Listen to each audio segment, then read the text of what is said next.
우리 사도행전 강해를 7월 26일, 그러니까 작년 7월 26일서부터 시작했더라고요. 그러니까 딱 13개월 걸렸습니다.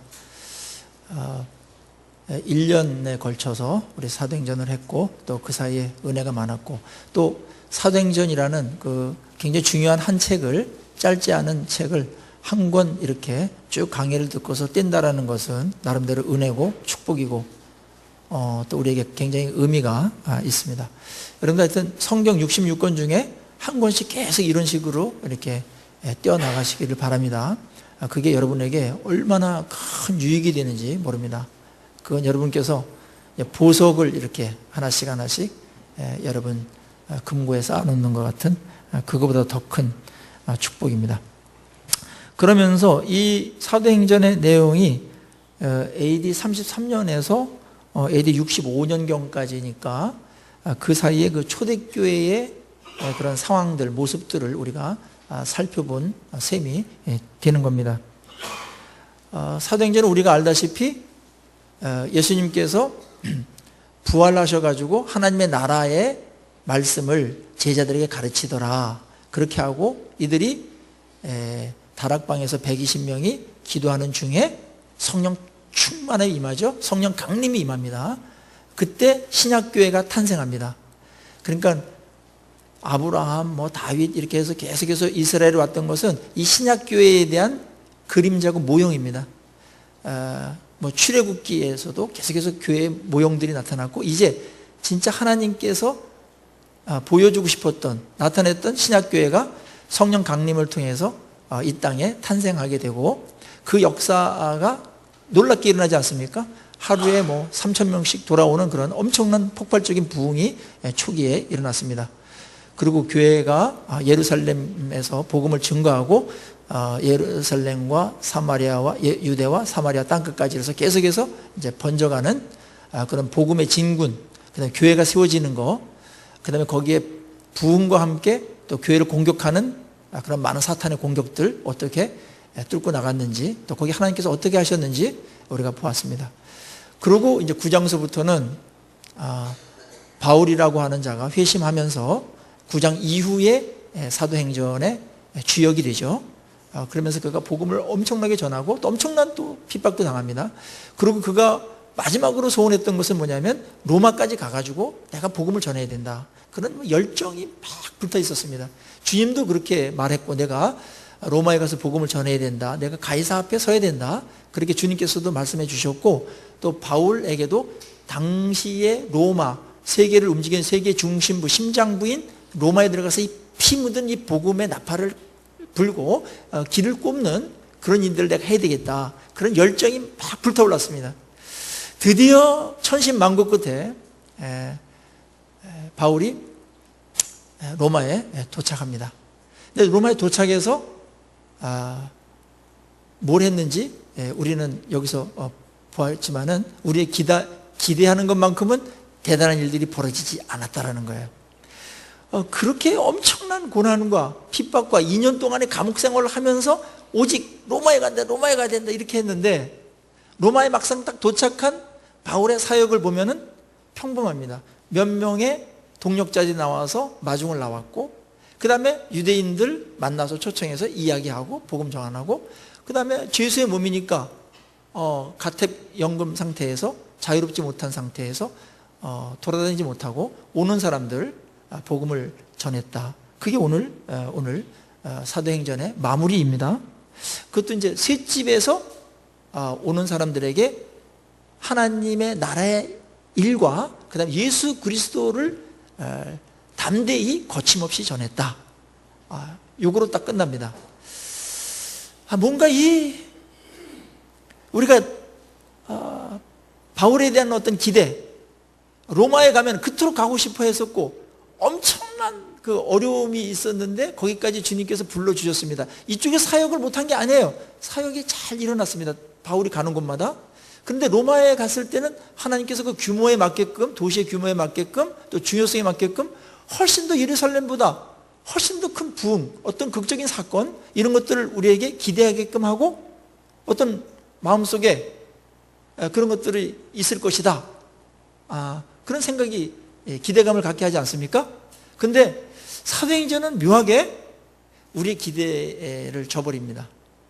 그리고 굉장히 밋밋하게 끝냅니다. 그리고 뭔가 대하 드라마의 결론치고는 마무리가 뭔가 어중간하고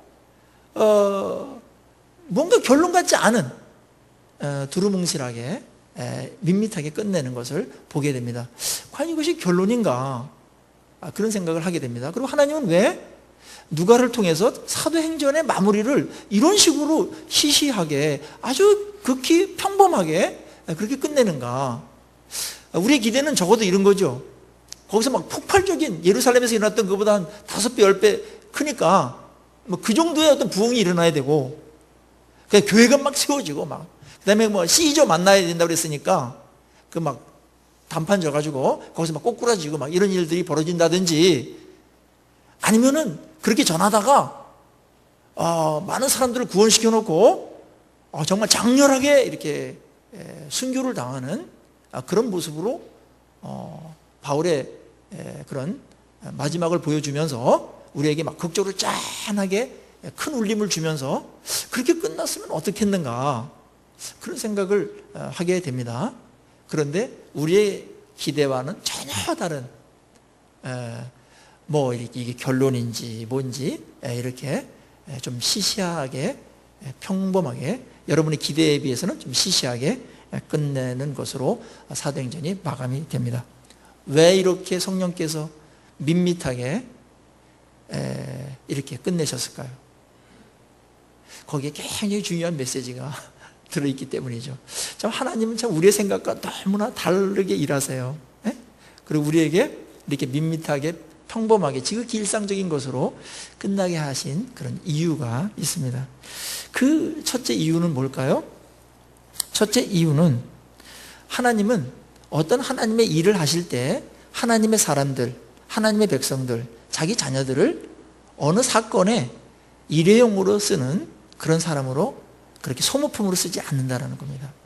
그러니까 하나님께서 보여주는 거는 어떤 일이 막 되고 로마가 뒤집어지고 뭐 그런 것도 하나님의 궁극적인 그런 계획 안에 들어가 있지만, 그거보다도 하나님은 그 일하는 사람들의 모습을 통해서 우리에게 도전하시기 원하시고, 일보다는 하나님께서 원래 갖고 있었던 우리의 관심사는 그 사람의 정신과 인격과 자세, 일상적인 삶을 굉장히 중요하게 여기는 것을 보게 됩니다. 오늘 여기서 바울을 통해서 우리에게 하나님께서 보여주시고자 하는 삶의 모습은 뭡니까? 여러분 입장을 한번 바꿔놓고 생각해 보세요. 이 바울 입장이라고 생각해 보세요. 바울이면 일 잘하던 사람을 그냥 로마로 가야 된다, 이래서 로마에 대한 열정을 갖게 됐고, 거기까지 로마까지 오는데 죽을 고비를 몇 번 넘겼습니까? 2년 동안 또 천부장이 있는 그 영내에서 영문도 모르고 그냥 거기에 갇혀 있지 않았습니까? 그리고 엄청난 고난을 통해서 가다가 또 배를 또 탔는데 거기서 또 풍랑을 만나고 해서 또 어려움을 겪게 되고 죽을 고비를 넘겨서 여기까지 온 겁니다. 자, 하나님께서 이렇게 죽을 고비를 넘기고 이렇게 험난한 여정을 왔으니 하나님께서 아마 대단한 일을 하시겠다, 그런 생각을 마음속에 하면서 위로를 삼았으면서 왔을 가능성이 있습니다, 인간에게. 그런데 바울이 딱 도착해서 로마에 왔을 때는 그런 일들이 전혀 일어나지 않고 너무나 조용했습니다. 어떤 큰 역사가 일어나지 않았습니다. 그냥 셋집이었습니다. 셋집. 근데 앞에서는 감호소 같은 데 있었는데 여기서는 셋집이라는 쓰는 걸 보면은 그 로마에 있는 교우들이 그 돈을 걷어가지고 세를 내가지고 오두막집 하나를 빌려줬던 것 같습니다. 뭐 셋집이래야 뭐 그 당시에 그 노예들이 살았던 그런 오두막집 같은 것이 뭐 대단한 거겠습니까? 뭐 그런 초라한데 거기다가 심겨놓은 겁니다. 로마라는 웅장한, 거기 신전도 많고요, 웅장한 그런 궁궐과 웅장한 도시에 비해서 이 오두막집은 얼마나 초라합니까? 시저를 만나야 되는데 로마 황제의 모습과 지금 바울의 이 죄인된 그런 쇠사슬에 묶인 죄인의 신분은 얼마나 극적인 대조가 됩니까? 로마 군대와 로마 정치와 로마 법에 의해서 통치되어지는 그 어마어마한 영향력에 비해서 바울이 갖고 온 이 복음은 얼마나 하잘 것 없는 것처럼 느껴집니까? 극한 대조를 이루고 있죠. 극한 대조. 바울은 이러한 초라한 모습, 어떻게 보면 불쌍하게까지 여겨지는, 그리고 바울 입장에서는 하나님 고작 이거 하려고 이런 생고생해가지고 여기까지 저를 데리고 왔습니까? 이런 시시한 일 하려고, 이런 시시한 일을 위해서 저를 여기까지 오게 했습니까? 이건 아무나 와도 되는 건데 꼭 내가 와야 됐습니까? 뭐 이런 생각들이 스쳐 지나갈 수 있습니다. 그런데 바울은 그렇게 생각하지 않았어요. 하나님께서 주신 일상, 하나님께서 허락하신 환경을 있는 모습 그대로 받아들입니다. 자, 여기서 이제 하나님께서 바울을 통해서 우리에게 굉장히 큰 충격적인 메시지를 하나 던지는 겁니다. 그게 뭐냐면, 하나님이 우리를 어떤 어려운 환경, 또 시시한 일같이 엮여지는 거, 뭐 아무런 영향력이 없는 것 같아. 내가 이 세상에 있을 존재가 뭐 있을 필요가 있나? 이런 어떤 삶을 살아갈지라도 거기서 하나님 편에 서고 하나님을 편들고 하나님의 나라를 위해서 뭔가 꿈틀대는, 하나님의 영광을 위해서 그걸 불평 삼거나 그러지 않고 그걸 그대로 받아들이면서 우리에게 놓여진 그런 상황을 받아들이게 하고 거기서 하나님을 생각하며 하나님의 나라를 위해서 뭔가를 하고 있는 거 포기하지 않았습니다. 바울의 겸손이기도 하고 온유함이기도 합니다. 이 정도 되면은 바울이 굉장히 많은 일들을 이뤄놨기 때문에, 열매도 많았기 때문에 시시하게 느껴질 수도 있습니다. 이게 굉장히 교만한 거예요. 뭘 시시하게 느껴지는 거, 하나님께서 하신 일을 시시하게 생각하는 거. 일이 이루어진 규모가 아니고 누가 시켰냐가 중요한 거죠. 누가 시켰냐, 이게 중요한 겁니다. 만왕의 왕이신 로마 황제보다 억만 배 더 높으신 크신 그분이 나한테 시키신 거라면 그게 작은 일일 수 없다라는 겁니다. 그게 존귀한 겁니다.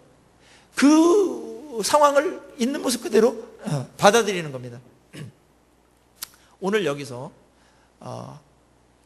바울을 통해서 하나님께서 우리에게 가르쳐 주시고자 했던 첫 번째 메시지가 바로 그겁니다.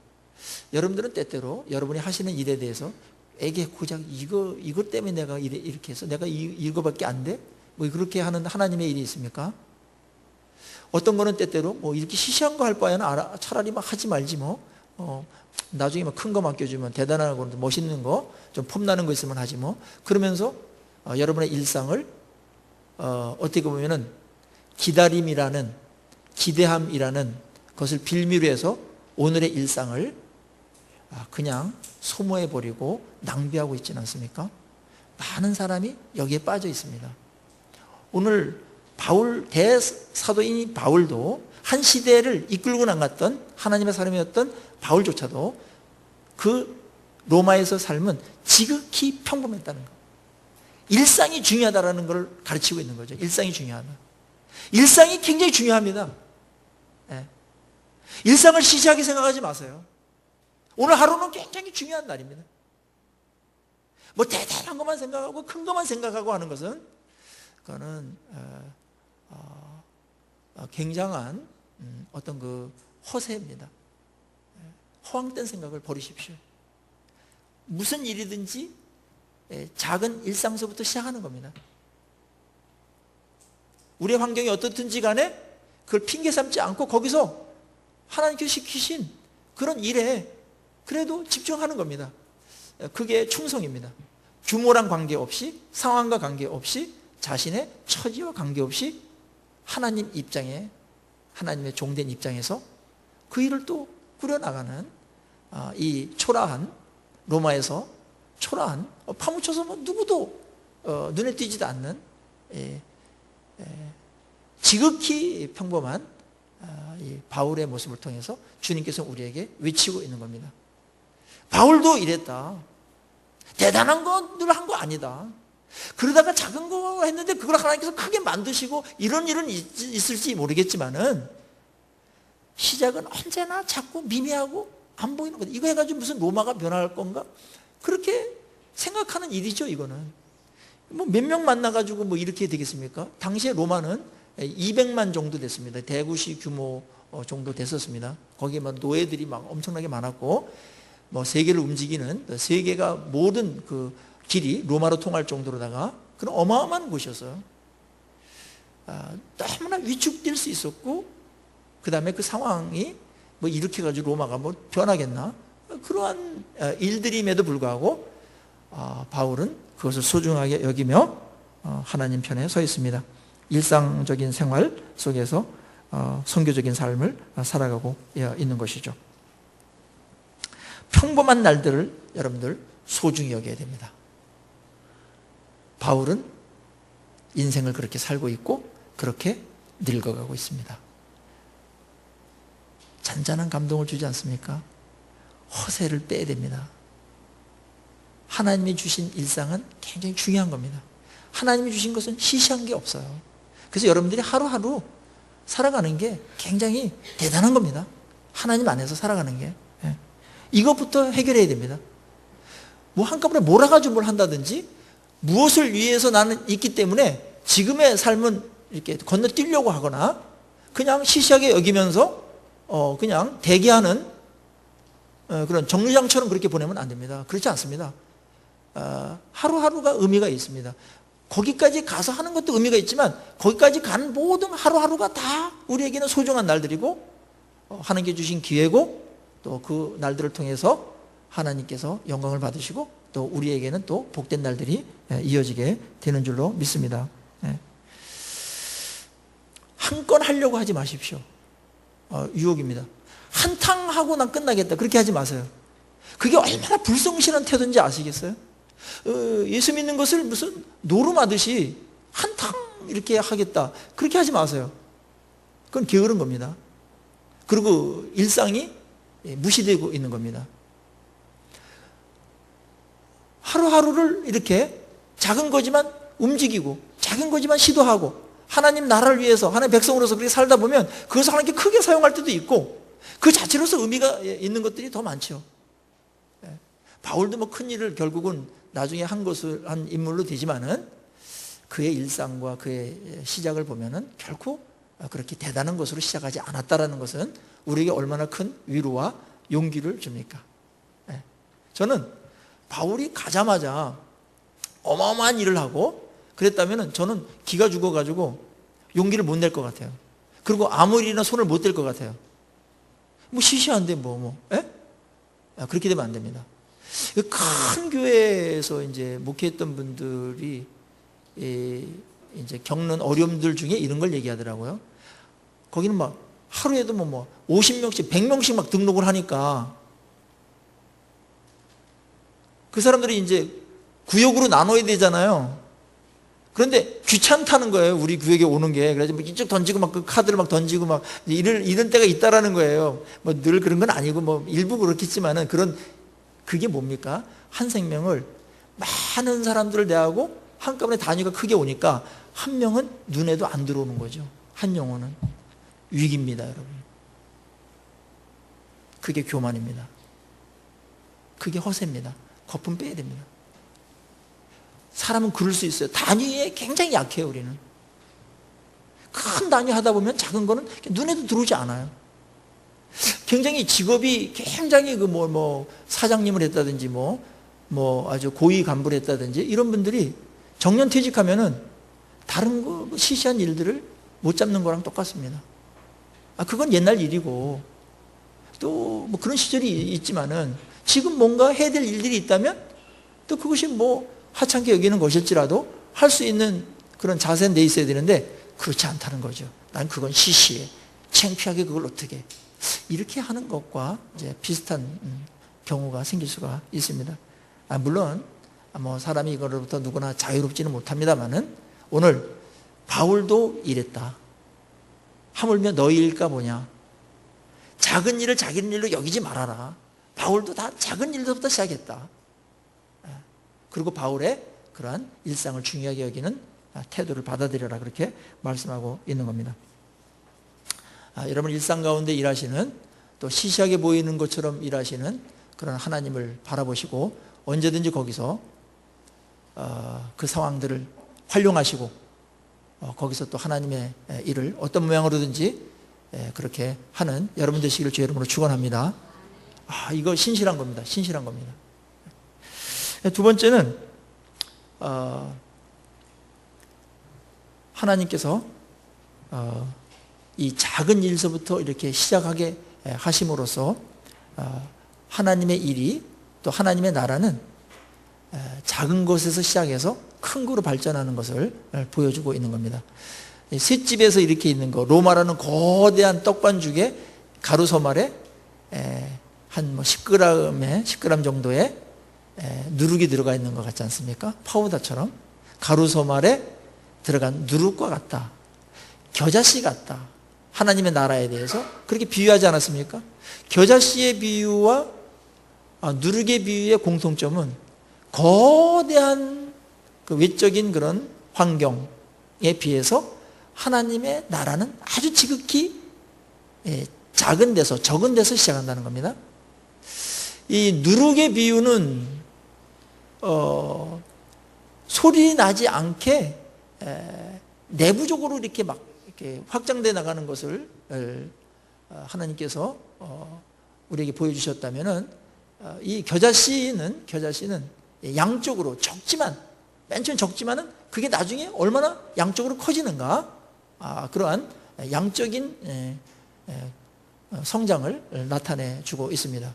그런데 여기서 참 묘한 것은요, 이 셋집이라는 이 용어가 그 원어에는 겨자씨라는 의미가 있어요, 이게.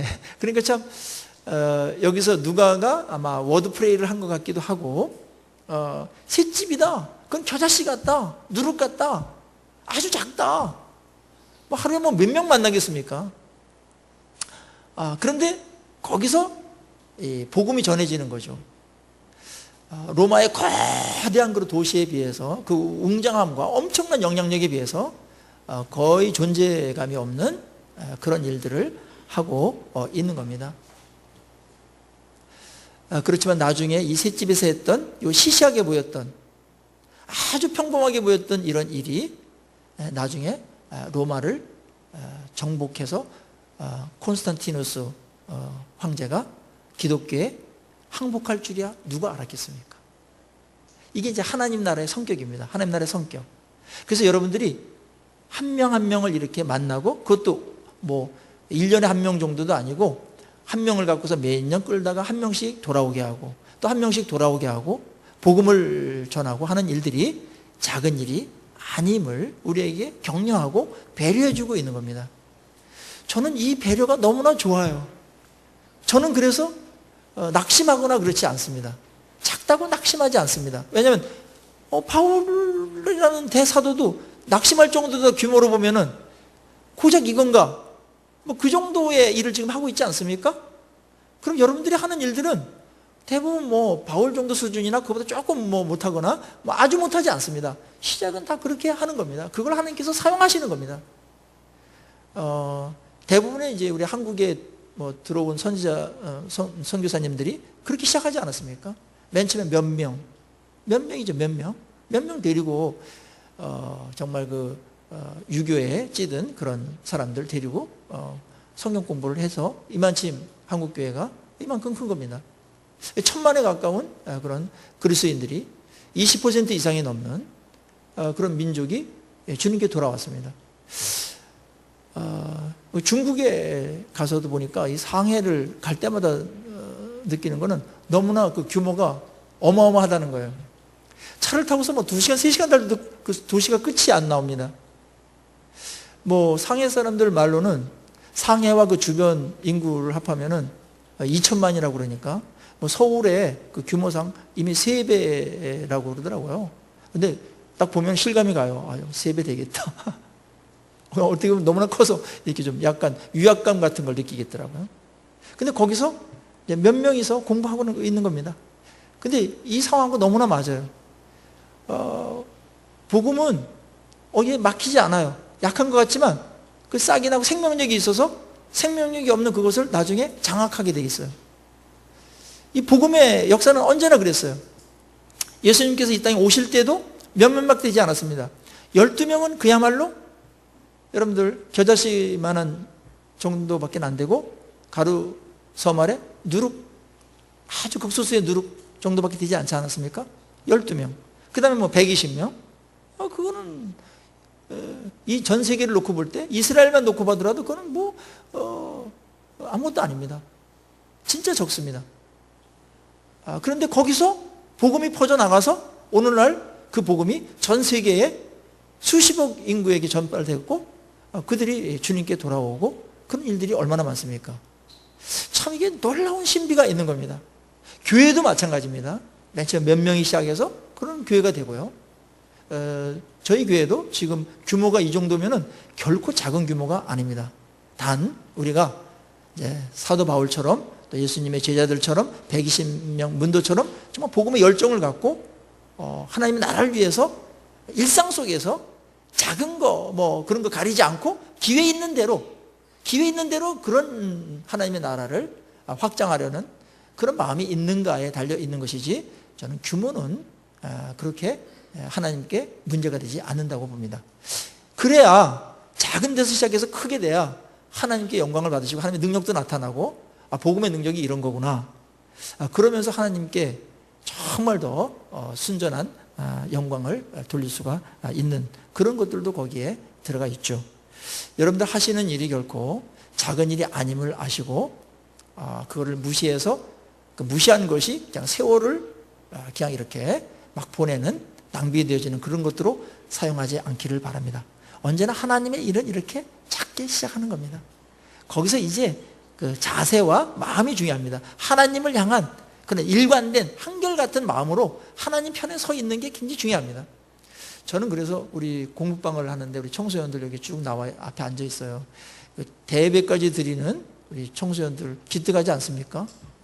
대예배 잘 안 드려요, 청소년들이.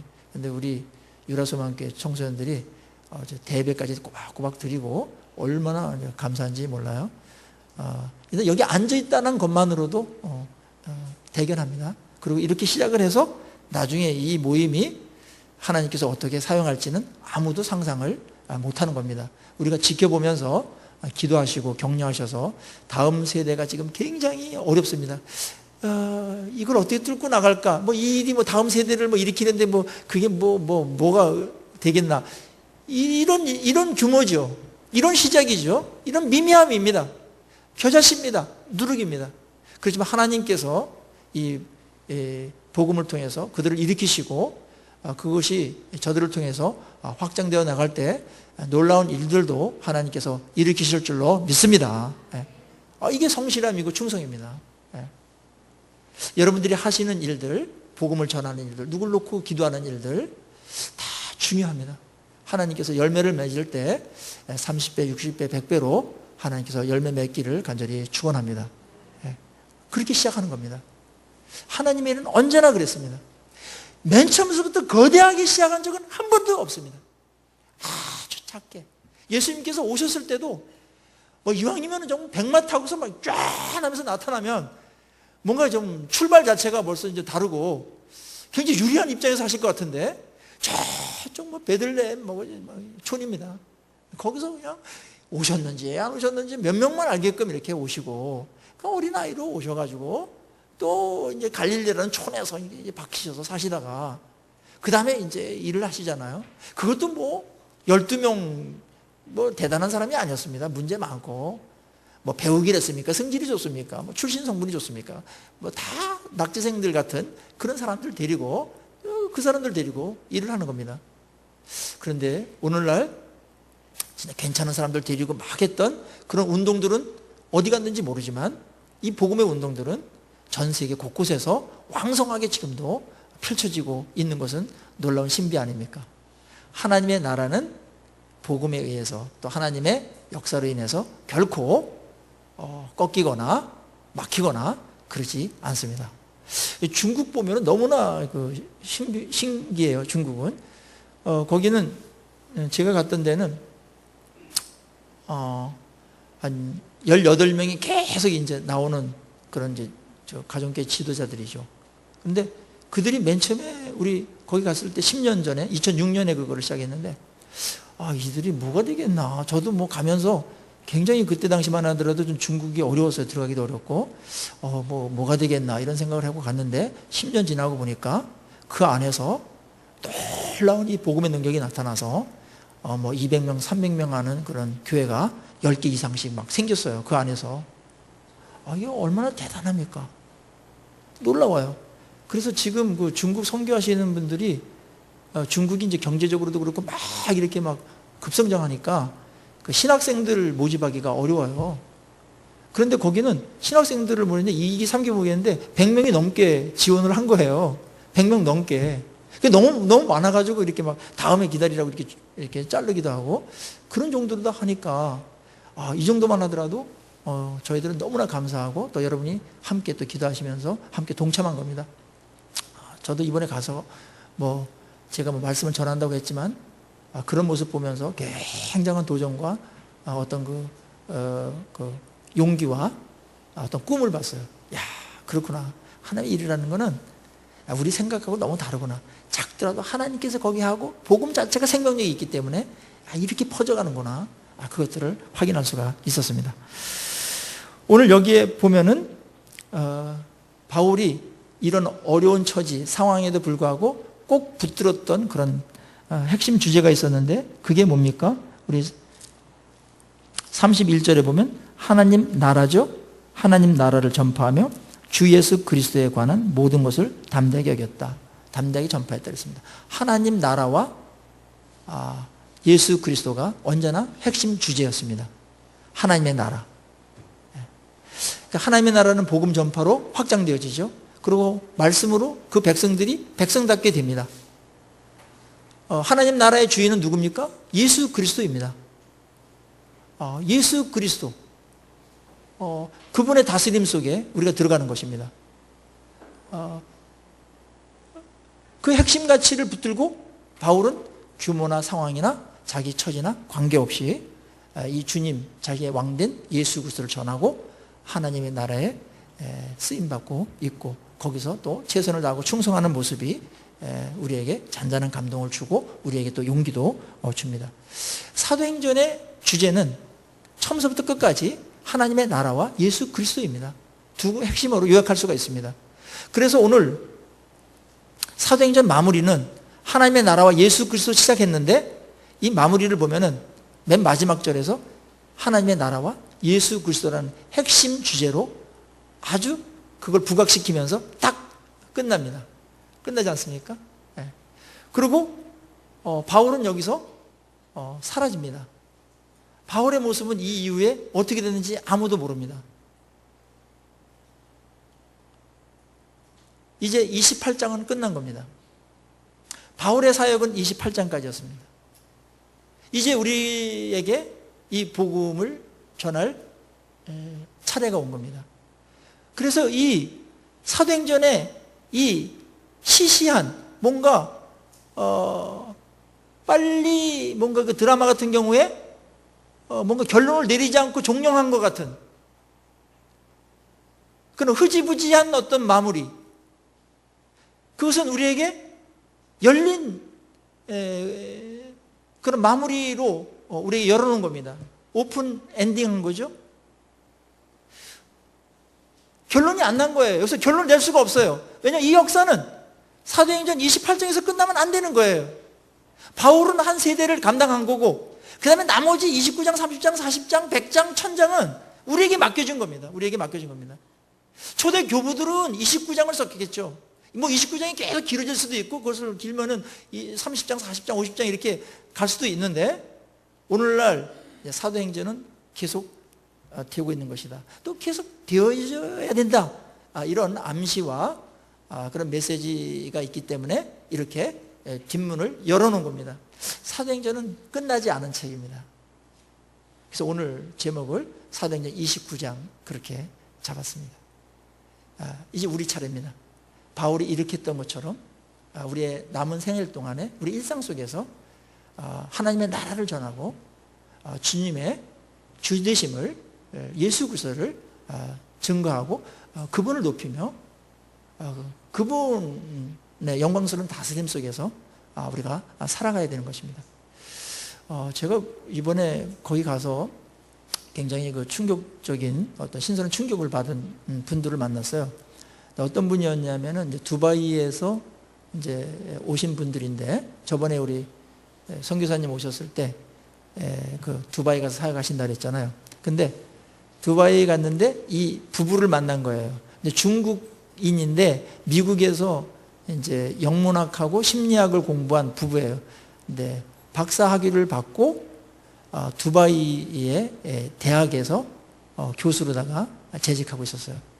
근데 이들이 예수 믿은 지 7, 8년 됐다고 그러더라고요. 근데 잠깐 얘기를 했는데, 야, 예수는 이렇게 믿는 거구나, 그런 생각이 저한테 계속 다가왔어요. 근데 이들이 어떻게 했냐면 가서 모슬렘들에 대한 부담이 있어서 모슬렘들에게 복음을 전해야 되겠다. 중국 사람들이 유리하거든요. 모슬렘 이제 학교죠. 근데 성경이나 예수님을 그대로 전할 수가 없어요. 거기서는 바로 잘리니까, 또 바로 체포도 되고 그럽니다.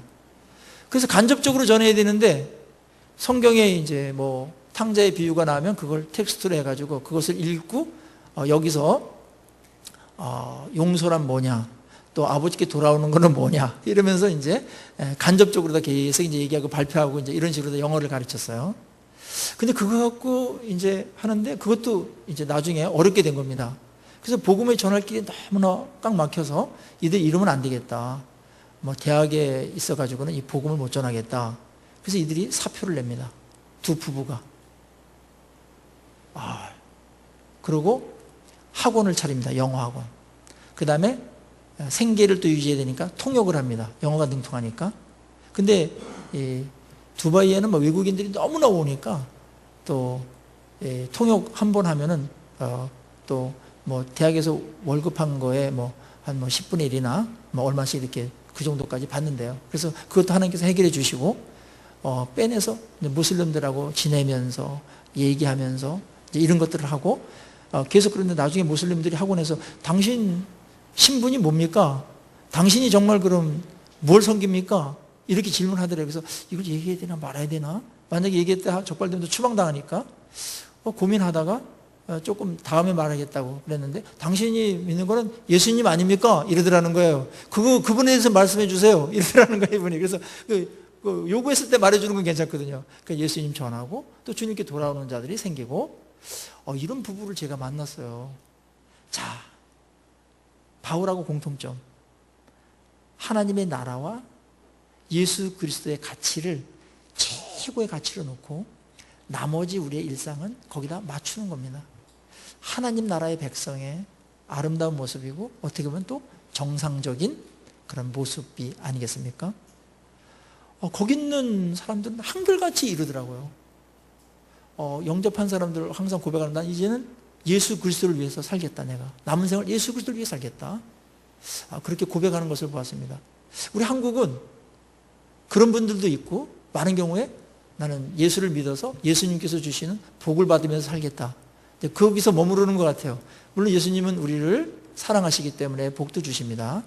그런데 우리 입장에서는 정말 그분을 위하고 하나님 나라가 확장되는데 우리가 쓰임받는 게 가장 존귀하고 영광스럽고 마땅한 것이기 때문에 이거를 놓치면서 복 쪽으로 가면 안 됩니다. 하나님께서 우리를 하나님의 나라와 복음을 증거하고 주님을 높이는 일에 우리를 부르셨다라는 거, 그걸 순종하는 게 가장 큰 순종 중에 하나입니다. 우리를 부르심에 맞게끔 순종해야 되지 않겠습니까? 이거를 안 하고 엉뚱한 자기 일만 한다든지, 자기 문제만 빠져 있다든지, 자기 가족 문제만 빠져 있다든지, 그거는 공사나 대사로다가 국가에서 파송을 했는데 그 일은 거의 안 돌아보고, 그건 주가 아니고 자기 개인적인 일만 주로다가 여기면서 하는 것과 별반 다를 게 뭐가 있겠습니까? 저는 이 한국교회가 이 어중간한 어떤 그 양다리를 걸친 뭔가 입장이 좀 애매한 그런 상황에 있는 분들이 참 많다고 생각합니다. 빨리 옮기셔야 됩니다. 하나님의 부르심과 사명이 내가 사는 목적이고 존재 이유라는 것, 그리고 내가 가장 존귀하게 되는 일이라는 것, 그래도 살 수 있다라는 거, 망하지 않는다는 거 기억하셔야 됩니다. 우린 무엇에서 움직입니까? 우리는 무엇에 의해서 선택합니까? 뭐가 진짜 나에게 있어서 삶의 이유입니까? 하나님의 나라입니까? 예수 그리스도입니까? 아니면 그 밖에 세상적인 그 어떤 겁니까? 오늘 사도행전의 마무리는 조용하고 평범하게 끝나지만 98% 이상의 평범하고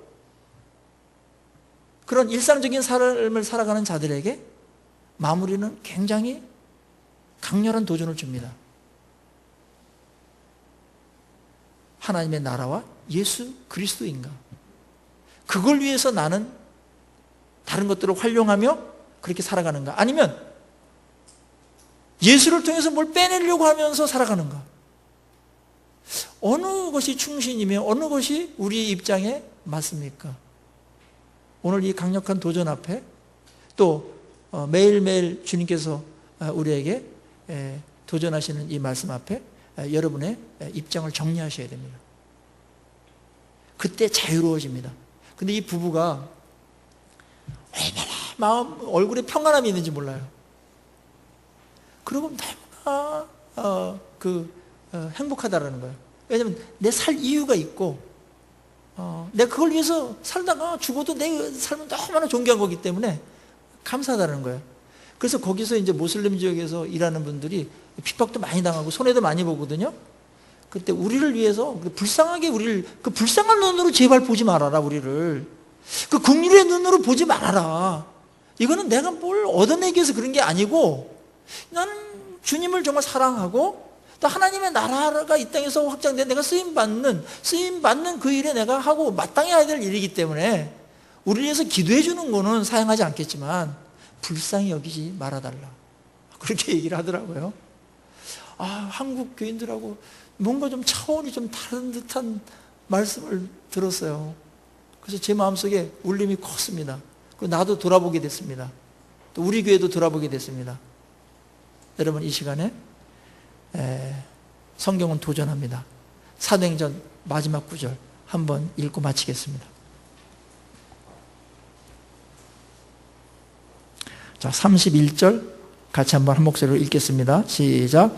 하나님의 나라를 전파하며 주 예수 그리스도에 관한 모든 것을 담대하게 거침없이 가르치더라. 다음 차례는 저와 우리들입니다. 함께 이 공동체에서 하나님 나라가 확장되어지고 주 예수가 높임을 받는 그 일에 최우선순위를 내는 우리 모두가 되기를 주의 이름으로 소망합니다. 같이 기도하시죠.